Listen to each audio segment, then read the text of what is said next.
Ketika saudara hati sakit, ketika saudara punya masalah dengan seseorang, ketika saudara merasa bahwa ini sebenarnya sesuatu yang tidak benar dan hati kepingin memberontak sekali, apa kira-kira yang saudara lakukan? Pakai yang damai-damai saja atau kekerasan? Atau tergantung?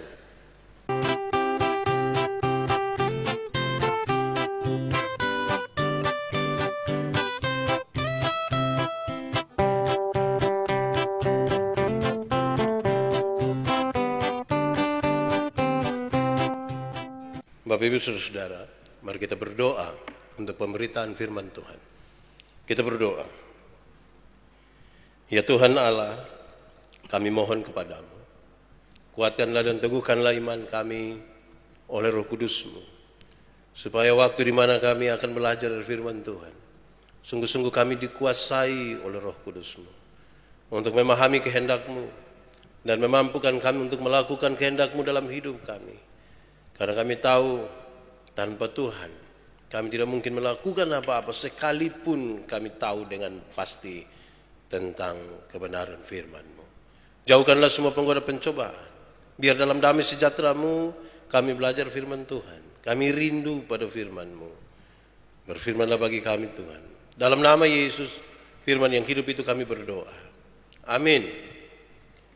Bapak Ibu, saudara-saudara yang dikasihi dalam Tuhan, dalam sukacita kita hari ini, tema yang disampaikan oleh Majelis Sinode adalah jalan damai, bukan jalan kekerasan.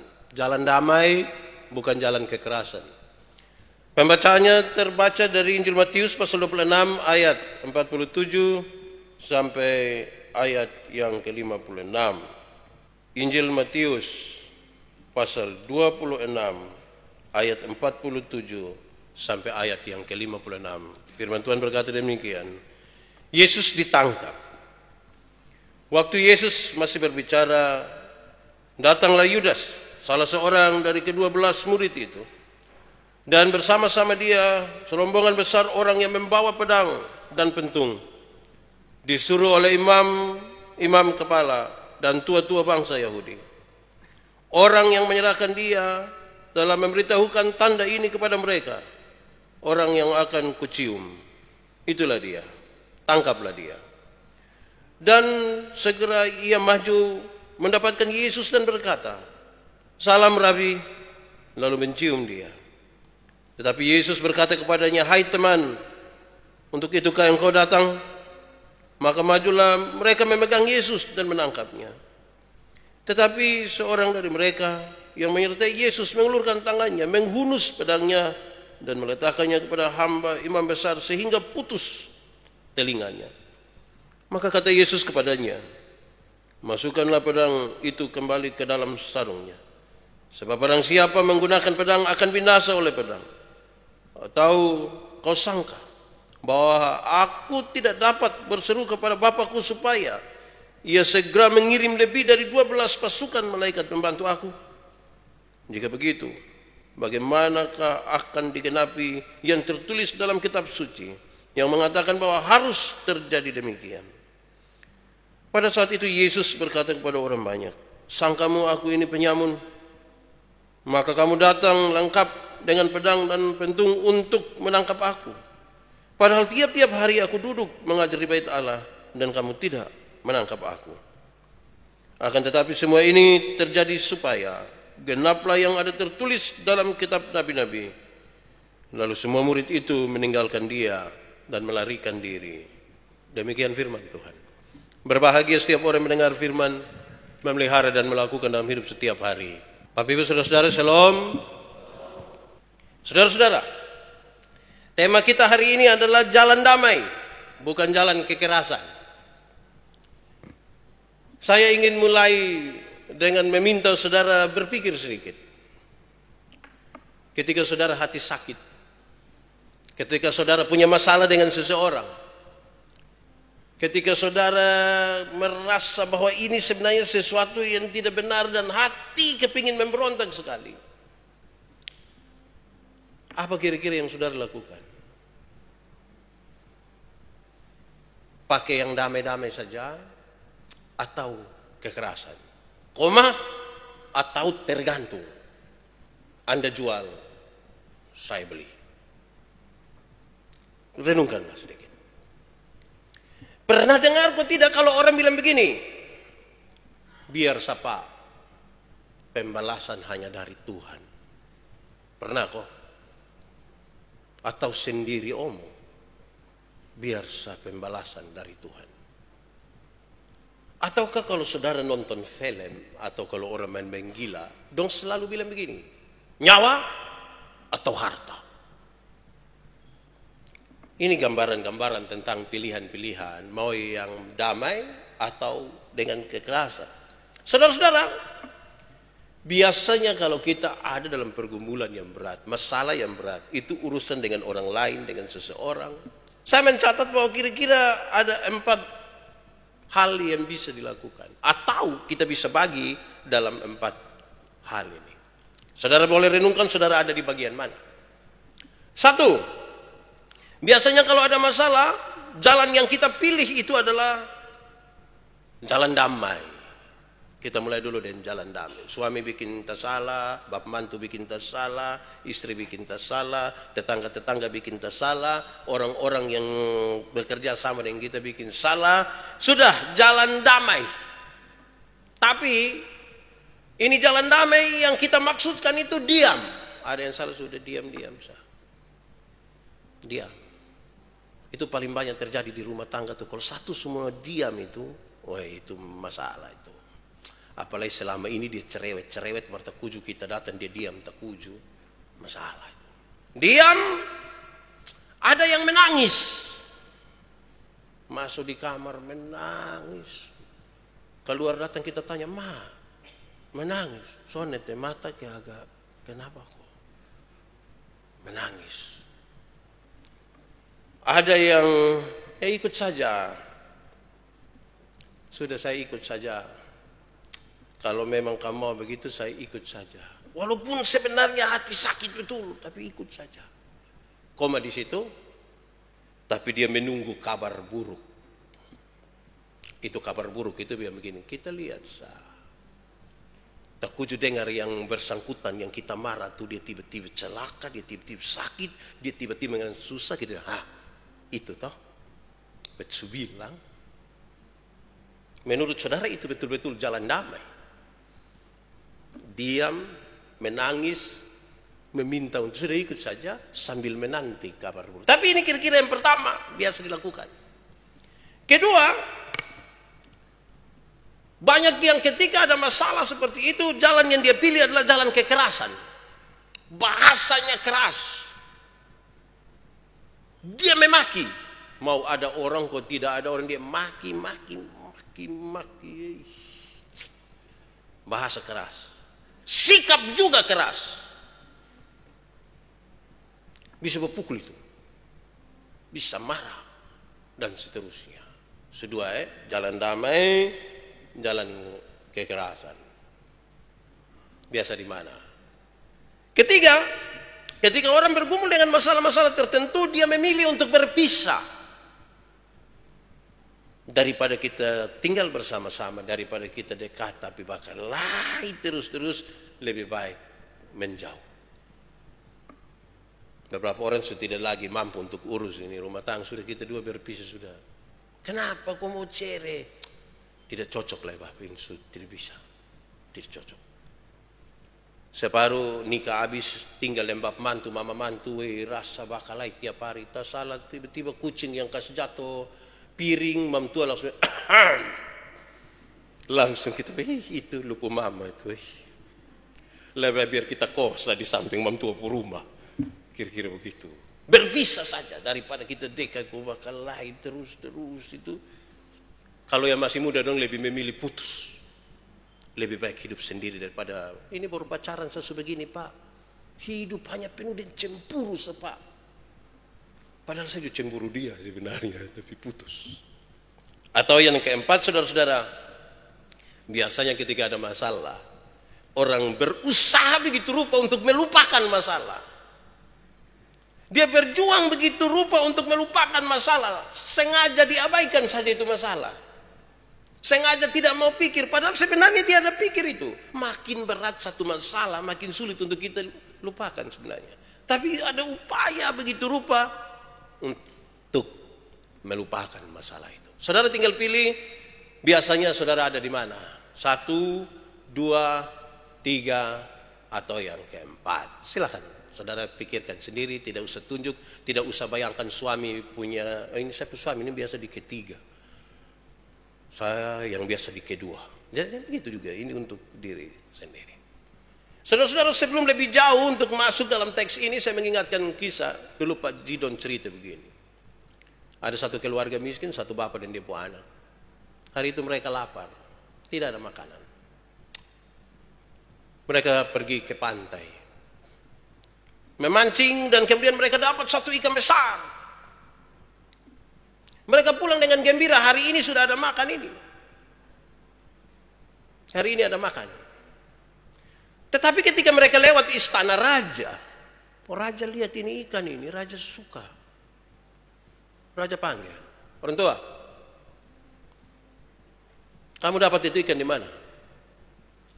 Saya pancing bapak, kasih saya. Kasih saya. Kalau raja bertita siapa mau lawan? Maka orang tua ini kasih ini ikan besar ke raja. Pulang dengan kosong dan hari itu mereka tidak ada makan apa-apa. Raja senang sekali kan dapat ikan yang besar ini, dia mulai makan, suruh masak, mungkin kuah asam kok, ikan apalah begitu. Mulai masak, makan, terus raja punya jari mulai gatal-gatal sedikit.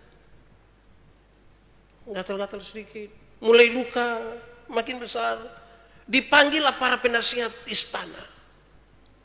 Penasihat istana datang kasih tahu, bilang, Bapak, hanya ada satu jalan, itu jari itu harus dipotong itu. Karena kalau tidak potong dia akan merambat ke seluruh. Maka dengan berat hati dia potong itu jari. Beberapa hari kemudian ini tangan mulai gatal-gatal sedikit. Dia panggil seluruh ini tabib dan penasehat istana. Mereka sepakat, Bapak, daripada dia menyebar ke seluruh tubuh mesti potong. Dia pun tangan satu mulai tidak ada. Tiba-tiba mulai gatal di kaki. Wah, ini bahaya ini. Ini kalau kaki tiba-tiba mulai gatal di perut, dia susah sudah. Potong buang perut. Akhirnya dia coba panggil penasihat istana. Dia bilang, coba kamu kasih tahu, tidak usah sembunyikan sesuatu. Tolong katakan sesuatu dan jujur. Kenapa saya mengalami ini sakit? Para penasihat istana kasih tahu, Bapak, pernahkah Bapak merampas orang lain punya? Yo, dia pikir-pikir kapan ya? Pernah. Saya pernah rampas itu orang tua punya ikan itu. Bapak, lebih baik Bapak pergi kok minta maaf di dia. Kalau memang itu jalan supaya saya sembuh, lebih baik saya minta maaf. Jadi dia pergi. Dia kasih tahu orang tua, saya mohon maaf. Saya mohon maaf karena saya telah merampas, mengambil Bapak punya ikan itu. Akhirnya ini saya pun tangan, saya pun jari dong mulai putus buang semua. Saya mohon maaf. Orang tua ini menjawab, Bapak, jauh-jauh hari sebelum Bapak minta maaf, kami sudah memaafkan Bapak. Kami sudah memaafkan Bapak. Oke. Kalau begitu satu pertanyaan lagi orang tua. Apa itu? Saya mau bertanya Bapak. Itu hari Bapak buat apa? Sampai kemudian saya pun jari tangan dong ini bisa dipotong semua. Bapak buat apa setelah saya rampas Bapak punya ikan itu? Dia bilang, saya hanya berdoa saja. Saya hanya berdoa. Boleh saya tahu apa yang Bapak doakan? Nah ini orang tua bilang, saya hanya berdoa bilang begini. Tuhan, Raja telah menunjukkan kuasanya. Dan sekarang saya meminta kepada Tuhan untuk menunjukkan kuasa-Mu. Raja suka tunjuk kuasa, sekarang Tuhan kasih tunjuk kuasa. Dia sendiri tidak pernah bayangkan. Cerita ini saya ingin bawa untuk mengantar kita paham bahwa dia berdoa kepada Tuhan, tidak berhadapan mengharapkan kecelakaan dan kesusahan bagi orang itu, tapi kemudian Tuhan menunjukkan sesuatu. Kira-kira begitu. Itu berbeda dengan kita memilih diam, jalan damai sambil berharap kesusahan pada orang lain. Ini dua hal yang berbeda. Jangan sampai kita serahkan kepada Tuhan sambil berharap kesusahan dari orang lain. Itu berbeda. Saudara-saudara, kisah tentang Yesus ditangkap ini menarik. Kenapa? Karena kita baca tiap-tiap tahun. Bahkan mungkin kita akrab sekali dengan kisah tentang Yesus ditangkap. Dengan sejumlah hal di dalamnya.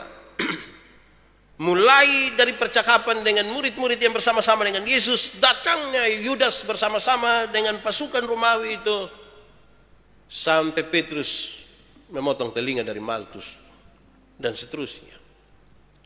Saudara-saudara, bagaimana sikap dan tindakan Yesus, ucapan Yesus? Kita akan memberi jawab terhadap tema ini, jalan damai, bukan jalan kekerasan. Tapi saya coba catat untuk membedakan beberapa hal, paling tidak ada 5 hal, berkaitan dengan sikap Yesus terhadap situasi berhadapan dengan sejumlah orang di hadapannya. Hal yang pertama, saudara-saudara, terhadap murid-muridnya yang kemudian lari daripadanya. Ketika Yesus ditangkap, bagian paling terakhir murid-murid ini lari. Bagaimana sikap Yesus terhadap mereka? Yesus tidak melibatkan mereka. Yesus sama sekali tidak mau untuk bilang mari kita susah-susah sama-sama. Mereka tadinya baru perjamuan malam bersama, dan sekarang Yesus ditangkap. Murid-murid itu melarikan diri. Yesus tidak mau melibatkan mereka. Yesus sanggup bekerja sendiri. Dia ambil risiko sendiri.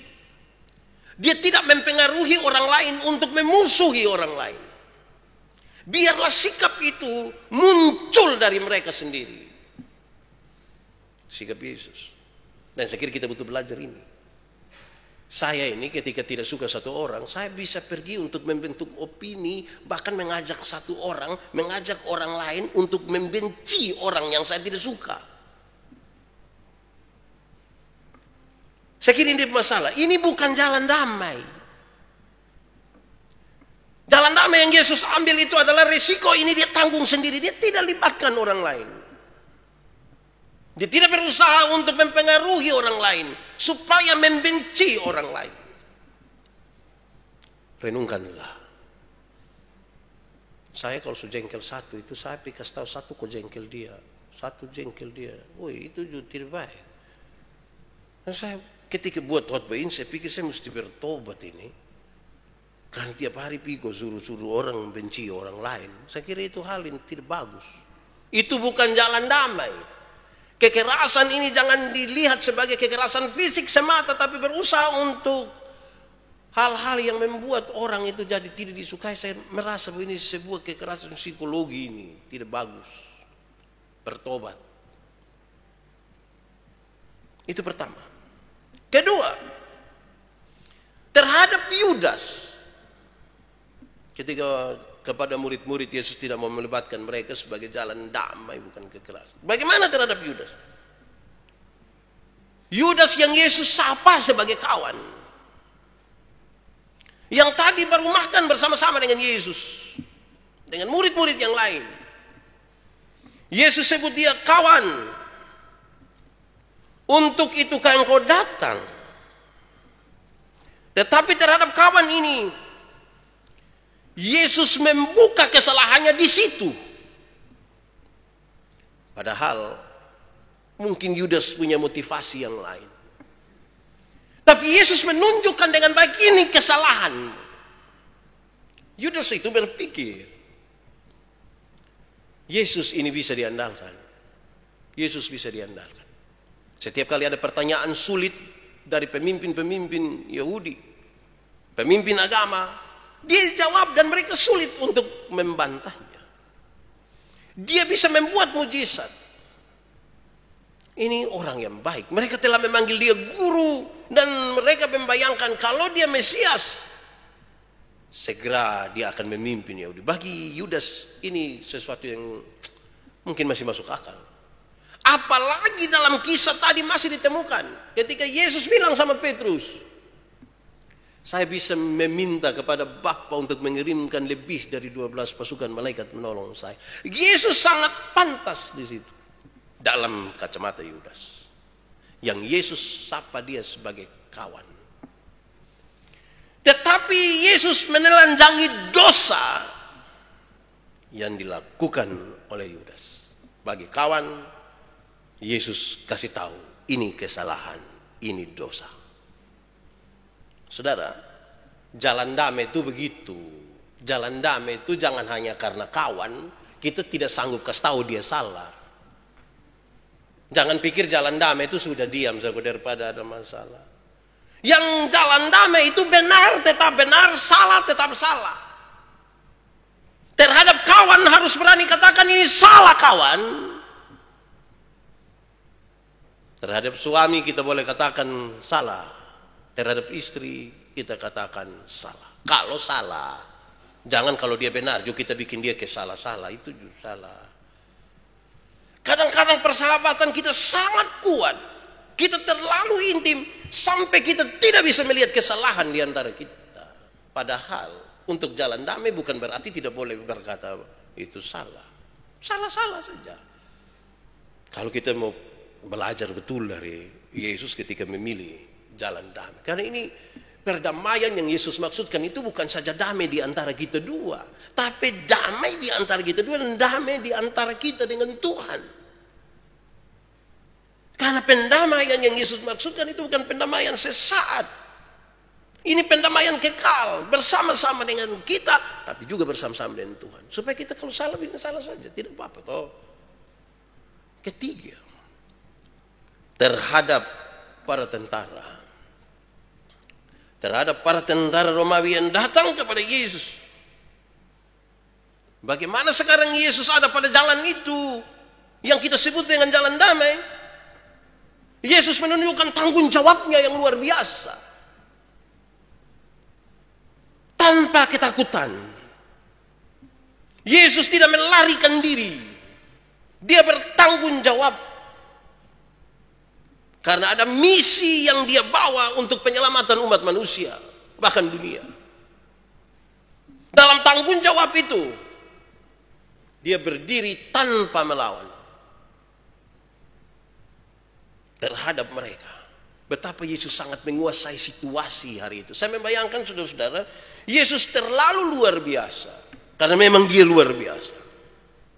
Karena di situasi itu justru Yesus yang memainkan peran yang luar biasa, dan itu yang dikenang sepanjang sejarah. Terhadap orang-orang yang sama-sama dengan dia, terhadap kawan yang mengkhianati dia, terhadap orang-orang yang akan menangkap dia, Yesus tetap menunjukkan tanggung jawabnya. Kadang-kadang kita pun jalan damai itu, kita memilih untuk tidak mau bertanggung jawab. Ada dalam pelayanan, dalam rumah tangga, ada clash sedikit, ada yang tidak baik sedikit, sudah kalau begitu biar dia urus saja, saya tidak urus lagi. Daripada kita urus kau bakalai, lebih baik saya diam-diam. Tanggung jawabnya kita abaikan dan kita kira itu jalan damai. Tidak, Yesus tetap menunjukkan tanggung jawab karena ada misi di situ. Keempat, terhadap Petrus, salah seorang di antara para murid yang sama-sama dengan dia, yang ambil pedang dan memotong telinga Malkus. Terhadap Petrus, Yesus menegaskan sesuatu. Petrus, tidak usah kau tunjukkan kau punya kuasa dan kehebatan di sini, Petrus. Engkau kira saya tidak bisa untuk mendatangkan 12 pasukan malaikat? Kalau 12 pasukan itu kita pakai sama dengan pasukan Romawi, maka satu pasukan itu kira-kira 6.000 orang. Kalau 12 kali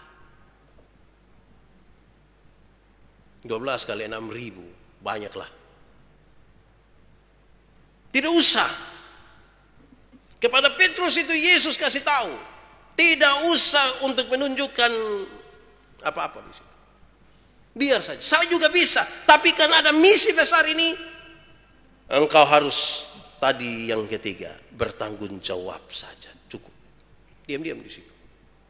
Saya bisa melawan. Tapi diam di situ. Saudara-saudara, saya kira ini hal menarik sekali. Karena jalan damai itu kadang-kadang saya urus banyak masalah damai yang itu damai pura-pura.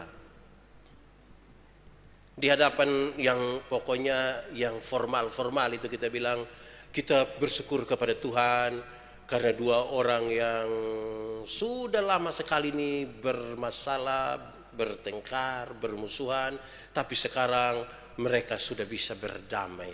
Mari kita beri kemuliaan bagi nama Tuhan. Lantas don dua pegang tangan, cium foto-foto, baru tulis di media. Lihat dua orang bisa berdamai. Tapi itu damai pura-pura.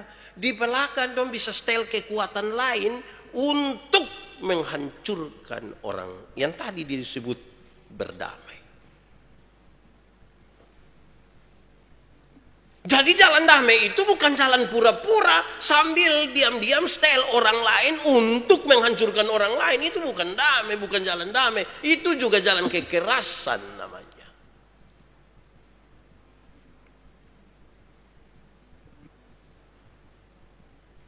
Jangan sampai pas kita sepakat damai di sini, pas kita bilang pokoknya pada waktu kita mau damai, waktu pegang tangan pas foto habis itu kas bunyi sudah. Petasan. Tidak begitu. Yang terakhir,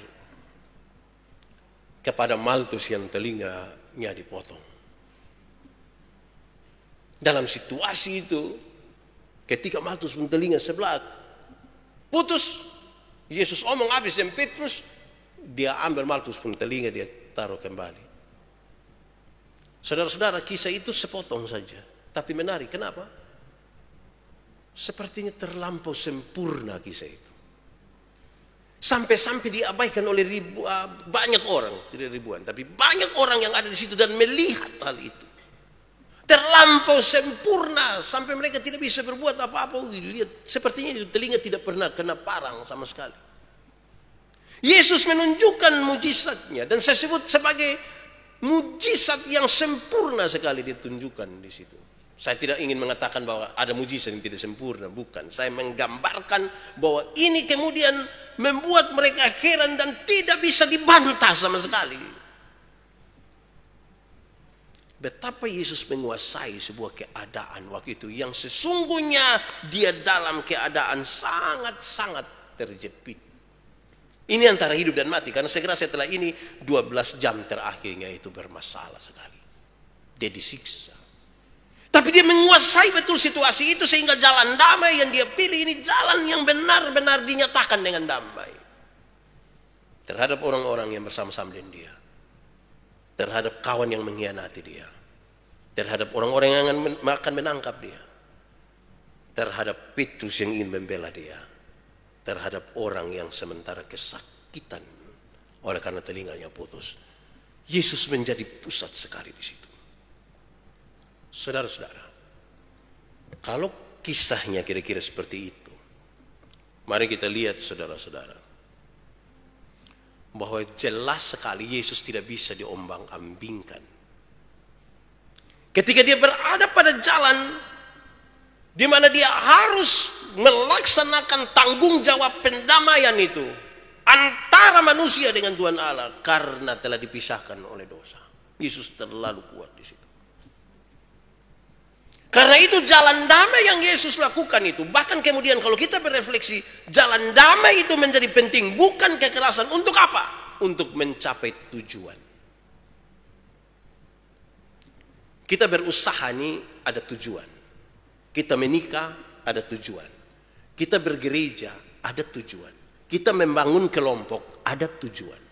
Segala sesuatu ada tujuan. Lalu bagaimana kita akan sampai kepada tujuan? Padahal kita berjumpa dengan banyak-banyak orang dan gesekan serta potensi konflik itu ada. Jalan damai yang dipilih. Tapi jalan damai yang seperti apa? Yang tadi digambarkan satu persatu. Terhadap kawan, terhadap orang yang mau menangkapnya, terhadap teman-teman di sekitarnya, terhadap pengkhianatan, terhadap orang-orang yang menderita. Karena kita tiap hari ketemu dengan mereka.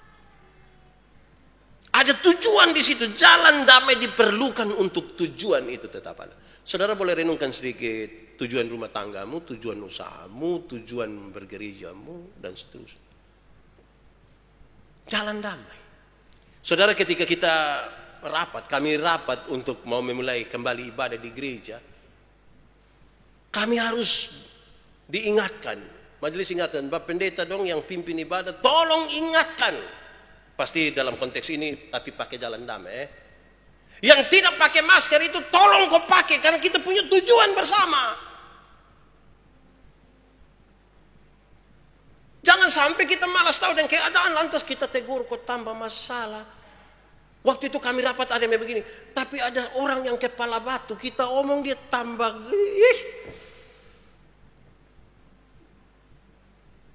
yang jalan damai tapi tidak kasih tahu kesalahan, ini juga berat. Kasih tahu dia marah lagi, kita juga pusing. Risiko ini memang serius juga, tapi memang kita diminta untuk memilih jalan damai. Jalan damai itu bukan berarti tidak boleh menegur kesalahan, mesti kasih tahu. Terima kasih karena saya berani omongin, kan saya lihat semua pakai masker, jadi saya aman. Saya tidak tahu kebaktian kedua sebentar, terus ada yang tidak pakai, ini saya mau jalan damai karena mana? Saya yakin saya pakai jalan damai abu-abu. Saya lihat Kak Edwin tidak pakai, saya hanya bilang bagi saudara-saudara yang tidak pakai masker, tapi mata sengaja tidak taruh di Kak Edwin. Sengaja, bagi saudara-saudara yang tidak pakai masker, ini jalan damai, tak salah ini saya rasain. Saya merenungkan ini tadi malam, saya pikir besok ini saya berani kesetuju jalan damai dengan menegur kesalahan, kok tidak? Karena kita punya tujuan bersama. Kita lagi bergereja untuk sebuah tujuan bersama. Mari kita sama-sama di sini untuk tujuan itu dalam jalan damai. Kedua, saudara-saudara, jalan damai diperlukan untuk mengurangi atau meniadakan korban. Bayangkan kalau Yesus tidak tegur sama Petrus hari itu. Bayangkan ketika Petrus maju, Yesus bilang, "Woi, 3 orang. Woi, saya yakin banyak yang korban itu." Jadi jalan damai diperlukan untuk kita mengurangi, meminimalisir korban. Kalau perlu tidak boleh ada korban sama sekali. Jalan damai diperlukan untuk jangan ada korban. Tetapi bukan berarti kita tidak boleh buat apa-apa karena tidak boleh ada korban sama sekali, tidak. Lakukanlah sesuatu.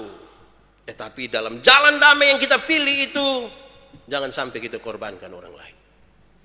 Jangan sampai kita korbankan orang lain.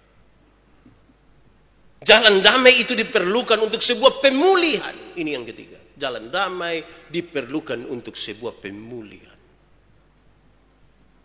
Pemulihan relasi. Jadi kalau kita mau berdamai tanpa memulihkan, tanpa pemulihan, saya kira itu juga tidak pas. Harus ada pemulihan di situ. Nah, saudara-saudara, pertanyaan paling besar di sekarang adalah, Pak Pendeta, lalu bagaimana cara-cara untuk kita bisa mengambil jalan damai? Kan tiap hari kita berjumpa dengan konflik dan berbagai-bagai perbedaan di antara kita. Berkaca kepada Yesus yang sangat menguasai situasi hari itu ketika dia ada dalam dalam keadaan yang terdesak itu, saya kira beberapa hal ini menarik. Cara. Tadi kan kita lihat hasil yang luar biasa dari apa yang Yesus lakukan, tapi cara-cara ini menarik. 1, menyambut dengan hangat. Yesus punya cara sambut Yudas itu terlalu hangat. Kawan, untuk itu kan engkau datang kepadaku. Hangat sekali. Saya terkoreksi sekali dari ini. Kita ini kalau baru dengar saja, belum lihat langsung, itu kita sambutan sudah tidak hangat. Orang berkata, masuk. Itu bukan hangat, panas. Bukan panas biasa, panas dalam. Saya baru baca status tadi malam, siap-siap saya baca status, dia tulis begini. Apa gunanya mata kalau ketika ada masalah hanya pakai telinga? Apa gunanya mata kalau ada masalah dan kita hanya pakai telinga? Saya rasa itu pasti panas. Saya ingat anak-anak kecil dulu kalau bakal itu hanya korek telinga. Korek dia telinga. Saudara-saudara, caranya tuh menyambut dengan hangat. Tapi jangan bikin-bikin juga. Dan sampai suami bikin tersalah, kita bilang, mari Bapak, mari. Mari untuk itulah saya ditetapkan menjadi istri. Mari. Itu juga lebe itu dia namanya. Yesus menunjukkan cara yang ringan sekali. Menyambut dengan hangat. Bisa kok? Ini pakai masker ya, kita tidak tahu saudara bilang bisa kok tidak. Tapi cara kan pertanyaan paling penting itu adalah bagaimana nanti melakukan ini barang. Kan saudara akan bilang bahwa kok itu kan dia Yesus. Ini Yosef ini. Tapi ini kan sekarang kita mau sampaikan. Menyambut dengan hangat. Tidak marah besar. Kita ini baru dengarin, kita pun kemarahan ini sampai maki sana, maki sini. Kadang-kadang barang yang tidak tahu apa-apa juga kita angkat, lempar, buang. Saya ingat dulu saya pun teman dong itu. Dong pacaran-pacaran. Yang laki-laki bikin salah, konona marah sekali, dia kunci pintu, terus dia di dalam kamar, dia banting-banting semua, banting segala barang di situ, dia keluar, dia banting kursi. Saya pun teman satu bilang begini, kalau masih kurang na TV lain. Woi, dia juga akhirnya kerasa tidak berani untuk TV. Jalan damai itu menyambut hangat, bukan banting. Pak Pendeta, saya tidak banting TV Bapak, saya hanya banting diri saya. Dililibah. Saya rasa itu bukan cara hangat. Menyambut dengan, bukan cara damai, itu tidak damai. Kedua, setelah menyambut dengan ini, satu paket ini. Menyambut dengan hangat dilanjutkan dengan berbicara dengan tenang. Berbicara dengan tenang. Yesus pembicara itu tenang betul. Sudah menyapa dengan hangat itu, dia berbicara dengan tenang. Untuk itu kah orang datang kau pegang dia mencoba begini, dia bilang, penyamunkah aku sehingga kamu datang membawa senjata dan pentung? Saya rasa kalau saya ini orang pegang, lepaskan. Berbicara dengan tenang. Saya ingin pakai contoh lain. Kadang-kadang kita dalam masalah begitu kita, oke, sesambut hangat, ini kata-kata dong penuh sindiran. Kita pun cara bersindir, ini sindir-sindir. Di sini tidak bisa status. Status ini dengan story WA ini penuh sindiran. Kalau tidak tahu tentang saya, jangan omong ke tahu-tahu. Sebab setan paling suka orang yang tidak tahu apa-apa, tapi omong ke tahu-tahu. Ini bahasa apa ini? Saya sekarang terkoreksi ini. Saya sudah berubah ini. Bukan, saya sudah berubah sekarang ini. Berbicara dengan tenang. Ibu-ibu, bapak-bapak, kita jujur saat nona-nona jujur dan nyong-nyong dong. Kita ini kalau terlalu marah berbicara tidak tenang, akhirnya ngomong sembarang. Istri ini kalau terlalu marah dia bisa usir, dia bisa lebih lupa rangkat. Sampai itu yang tiga jangan dia lupa muka dia berangkat. Nanti suami jangan berbilang, kenapa kau tinggal saya? Makanya bicara itu tenang. Jangan asal omong. Jalan damai toh. Tapi suami dong juga tolong. Tagal ibu mau jalan damai ini kita bilang, sana mam tua itu orang baik. Di antara dong keluarga 8 orang itu dia paling baik sudah. Dia sama persis dengan bepu nenek. Aduh itu sudah salah itu. Jalan damai, berbicara dengan tenang. Tadi malam ibu keluar dari motor, cerita tentang apa? Tentang apa kok? Nah di motor ini kalau waktu mbak cerita itu kan bahasanya tidak tenang. Beta rasa betul sama kayak kalau kita di pinggir jalan, kalau lihat orang di motor lihat, terus beta kalau ibu pelan sedikit, orang kayak banyak gitu, dong lihat kita, berbicara dengan tenang. Ada apa-apa berbicara dengan tenang, bapak ibu, anak-anak dan semua. Tidak usah sindir sana, sindir sini. Baik toh. Lebih baik kalau anggap dia teman, anggap dia saudara, anggap dia tetangga, tapi kasih tahu. Yesus bilang, kasih tahu. Kadang-kadang kita ini berani omong di luar, berhadapan muka dan muka kita tidak berani omong. Lihat saya nanti saya akan diam. Kok diam juga saya dulu sepi. Pina omong. Ketiga, jalan damai yang Yesus lakukan itu adalah dia tidak menyiapkan senjata. Tapi kita harus hati-hati di sini. Yesus tidak siap senjata. Dia tahu yang datang nih teman. Dia tidak siap senjata. Tetapi bukan karena dia pasrah sekali dia sudah tidak bisa berdaya. Bukan itu. Tetapi ini sebuah bentuk konsistensinya dia. Yesus sangat konsisten pada jalan penyelamat, pendamaian itu. Dalam pendamaian. Saya bisa Kakak punya ini rumah. Saya lihat dia ini. Dia taruh parang sumba itu ada 2 di dia pun dinding. Saya tidak ngomong dia, mas saya bayangkan lu mau kasih takut siapa? Jangan sampai ada orang datang omong. Terus dia pemata hanya angkat lihat di parang. Omong. Lama-lama yang datang langsung bilang, Bapak saya permisi dulu. Kenapa Bapak pemata tuh? Yesus tidak siap senjata. Tidak siap senjata. Dia artinya yang saya maksudkan. Untuk sebuah jalan damai, jangan siap untuk berbantah-bantah. Untuk saling melawan. Karena kita tiap hari akan ketemu orang.